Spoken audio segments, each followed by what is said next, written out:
If we have started with project manager NQF level 5, occupational health and safety NQF level 5, and bookkeeping NQF level 5. Okay. Why these three? We've started with the first three because we've looked at the courses that are in demand, the courses that are having critical skills in this day and age. We are at the age where we're encouraging people to start their own businesses. We are launching the Training Institute school on the 21st of July here in Tulamahashi at MPT Combined School. For those that are not familiar with Tulamahashi, it's just less than a kilometer away from the mall. Mainly because of we have been previously disadvantaged with the access to quality educations or your FETs. When I matriculated in 2004, some of my friends went to as far as Cape Town to go and do N1 in electrical, of which today, when I think about it, it's absurd. You can't be going so far. You can't be traveling that far to go and that do kind some of a qualification. Yeah. Then I figured at that time we had only Enhlazen, and it was not really functional properly during that time. They didn't have that many courses. If it had the courses that right now it's having, it could have prevented a lot of young people going to the likes of Gauteng and other provinces to go and do something that is just here. So we thought, let us bring something of quality here at home and start where people will appreciate. And because there's been All right, let me get my questions ready. But the wave's okay there, bro. All right, there we on Peace of Mind podcast. We out here sitting with the managing director of AR Business Consulting and Training Institute, Mr. Ngomane. Welcome to Peace of Mind podcast. Ifukile minjani. And by the way, this is our first time. This is our first time hosting you here. Yeah, I think this is my first time. No, it's not really the first time. On Peace of Mind podcast. It's the first time, yeah. No, it's not. I think in your capacity as the managing director, it's your first. Yeah. But we've had you. Remember? Platform conversation with Nsako, but that was not on Peace of Mind. That's what I'm saying. It was on conversation with Nsako. Yes, yes. So let's say maybe for those who don't know this side of you, can you just a little bit of introduction about who you are, where you come from, and your other ventures as well. Okay. For those that don't know me, I'm just a simple guy. I'm the managing director for AR Business Consulting and Training Institute. Apart from that, there's other things that I also have interest on. I'm also the director or co-director of BushTV. And I've also quite worked in some other non-profit organizations that we were doing and we are still doing. By profession, I'm an industrial engineer. I love education. I love advancing myself and adding more knowledge in myself. Pretty much that's who I am. Yeah. And I think a lot of people, probably those who have seen you, probably have seen you doing some ads where in most of them you were talking about business development services, which is what you've been doing a lot more. Now can you take us on that, the background of your company as well? Because initially, like I said, a lot of people got to know you through business development. A lot of people, yes, got to know me because of business development, but that was just a certain portion of AR Business Consulting and Training Institute. AR Business Consulting and Training Institute has got 3 legs in it. Has got, or maybe let me just say, has got 3 business units, which is business development, training, and project execution. But like any other company, when you start, you have to start somewhere. Which for us, or let me just say fortunate, not unfortunate, we had to start somewhere, and of which business development was one leg that we started with. But then there were also other legs, which is training and project execution, that we knew we are going to get into in the later stage of our our company when we grow and expand. Yeah. Okay, now let's go to this training department. When was it established, and what is the objective of it? Yeah. In terms of it being established, I would say it was established pretty much the same year when the other business development was established. But in terms of growth, the development grew faster than training, and I knew that that was purely what was going to happen because of the requirements for us to set up a training. We needed to comply with certain bodies of authority for us to can say right now we are accredited training service provider. But they both started in the same time, but in terms of growth, while business development was maybe at 60%, we're still sitting at 5% on training part. Yeah. I hear you speak of accreditation. What do you exactly mean by that?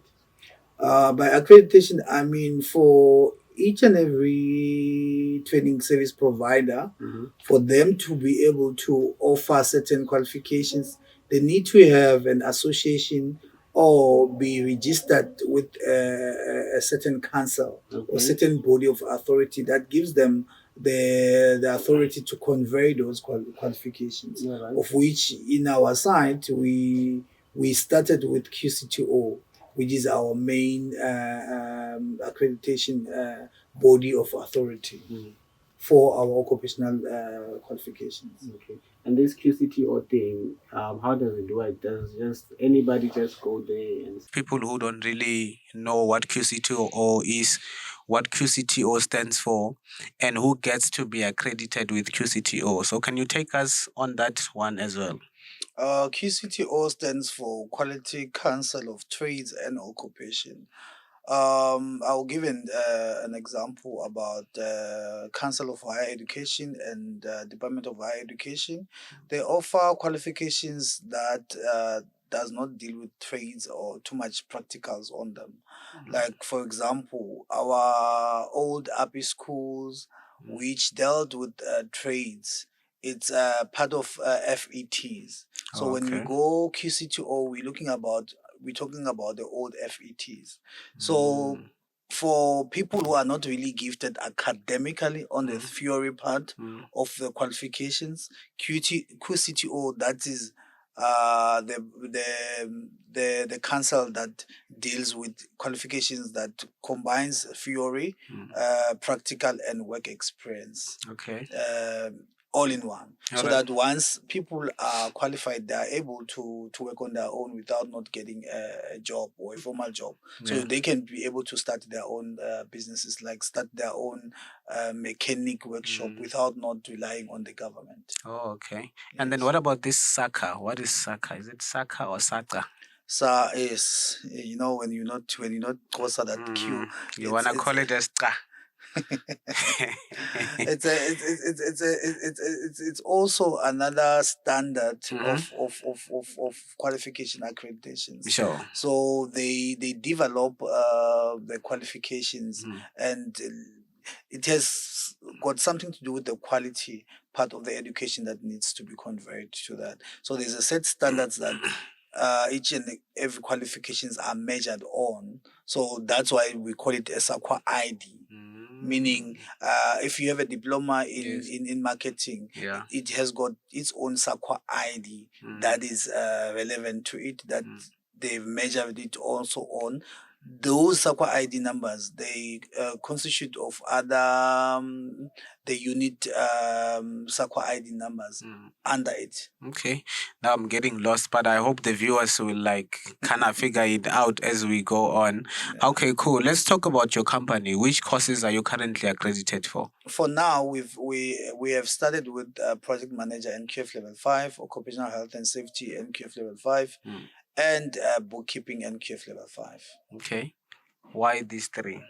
We've started with the first three because we've looked at the courses that are in demand, the courses that are having critical skills in this day and age.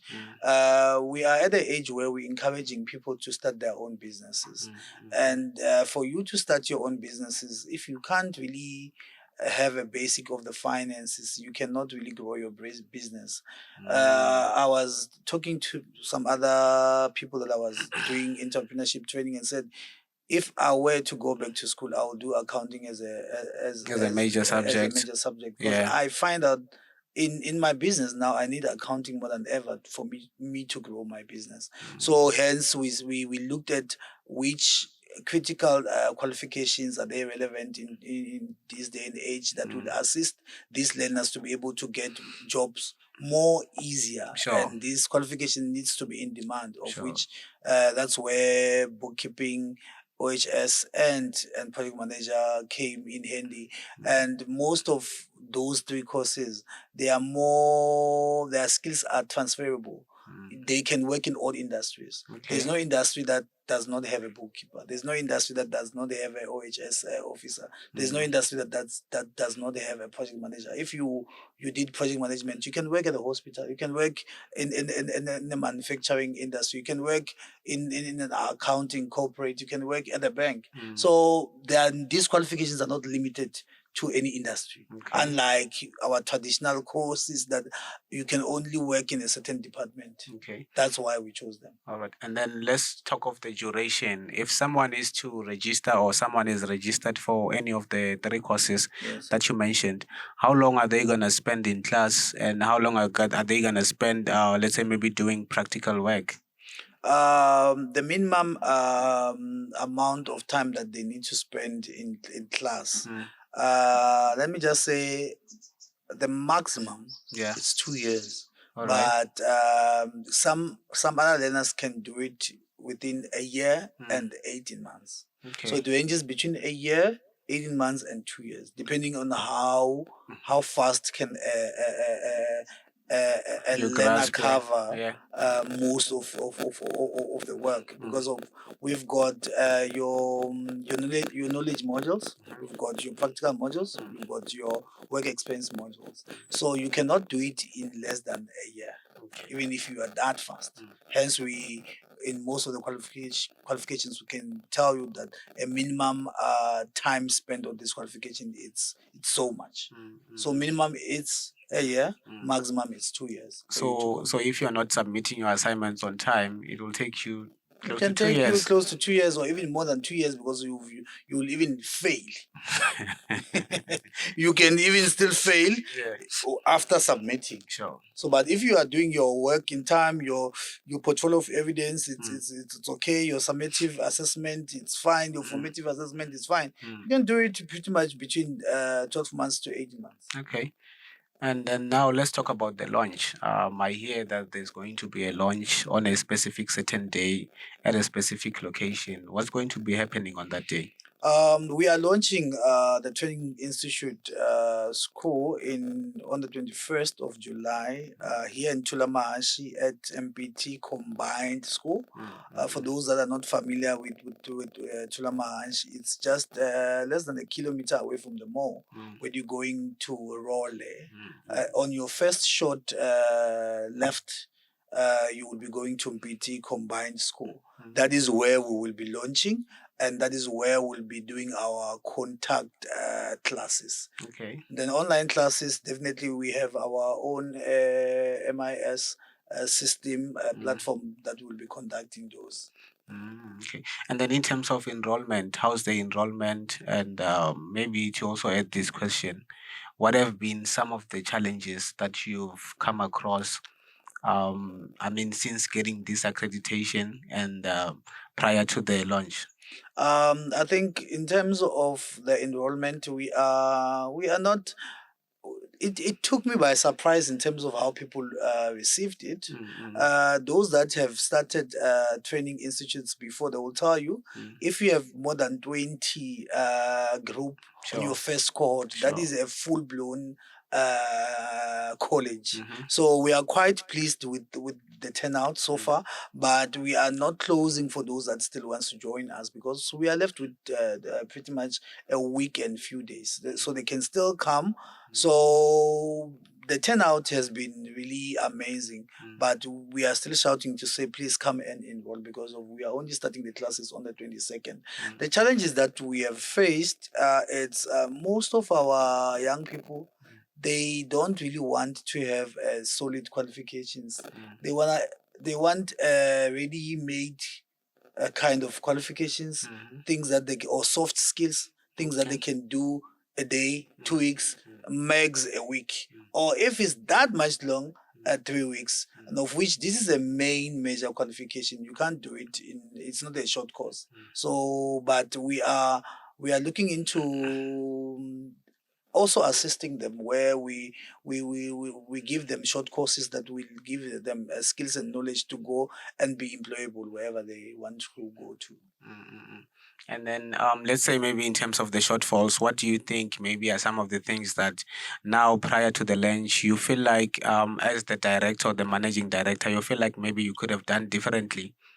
I think in terms of reaching out to the masses, I should have done it a long time, and made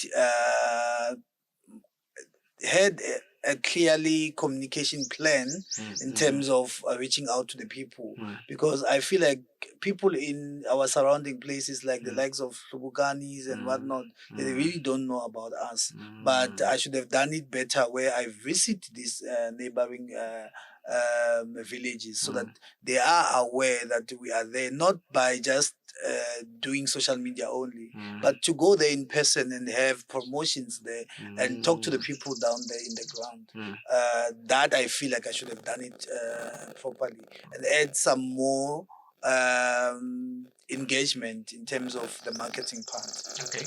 Now let's talk about the issue of location. Someone might say, why here, not Cape Town? Why here and not Pretoria? And yeah, what would your answer be to someone who's asking you, why did you pick to come and do this institution in a place like Tulamahashe, for example?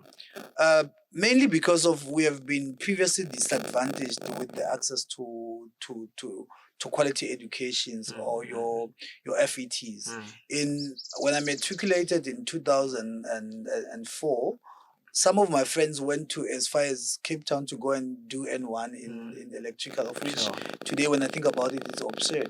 You can't be going so far. You can't be to traveling go and that far to do go and that do kind of some. a qualification. Yeah, yeah. Then I figured at that time we had only Enhlazen, and it was not really functional properly that during that time. They didn't So have that many courses. I'm if sure. it had the courses that right now it's having, it could have prevented a lot of young people going to the likes of Gauteng and other provinces to go and do something that is just here. So we thought, let us bring something of quality here at home and start where people will appreciate. And because there's been a lot of young people who wanted to really study further, but because of finances, they can barely cover the tuition fee. How about the accommodation if you're going to another province and your parents are not working? So that is one of the things that made us to say, let's bring it back here in our province, so that they can touch the lives of those that really need it the most. I think you're also touching into my next question, because I wanted to touch on the impact that these three courses or this institution is going to have on the community of Bushbuckridge as a whole. And then again, maybe let's also look at the location thing or the site thing, where you have three branches. Yes. What is next for the other two branches that currently are not going to be having a class where people are going to be attending it? The next thing that we're going to be having in all our branches, we also going to be having the training institute branch, where people will be doing contact classes on those nearby branches, to avoid a person coming from Econ to come and attend the contact class in Tulamahashe. Meanwhile, they can attend their own classes there next to the branch. Just to look at that, we are going to look at that and also expand from the one that we have here in in Tulamanch. We're not limited to having those contact sessions in the nearby branches. Okay. Yeah. All right. Lastly, launch day. The launch day. Yes. Who can come, who mustn't come, because you find that there's a list. No. Are people supposed to make reservations, or they'll just be walk-ins? Which number do they call? Yeah. And how are they supposed to come wearing, what time, and all those things? Everybody is invited. We're not closing out to anybody. One thing I like about business, it does not have personal vendettas. So whoever who wants to come, we are calling out to South Africa as a whole to say, come when we do our launch. Yes. You don't really necessarily have to do RSVP, but if you want, you can do it in 072-651-6187. But everybody else is welcome. You can come just wearing comfortable. You don't have to be wearing formal. As long as you're comfortable in your in your own skin, then you are welcome to come. Is it off? Let's try with this one. Okay. I think we're almost about to conclude. I think maybe if I can ask maybe one last small question is that since now you have accredited for 3 courses, which other courses can we expect you to offer maybe in the near future? We are looking at extra 20 courses, but let me just touch base on 2 or 3. We are in Mpumalanga, of which is the tourism hub of South Africa. So we're looking at bringing in a tourism officer as a course so that people can be equipped to go and work in their nearby lodges. Okay. Because we can't run away from that. Because in Mpumalanga or in Bushbuckridge, the only places which can allow or harbor our learners, it's the Kruger National Park tourism places. So that also is in the pipeline. And also we're going to look at data science, which is one of the main courses in 2025 that people needs to start working on. We'll also look at the digital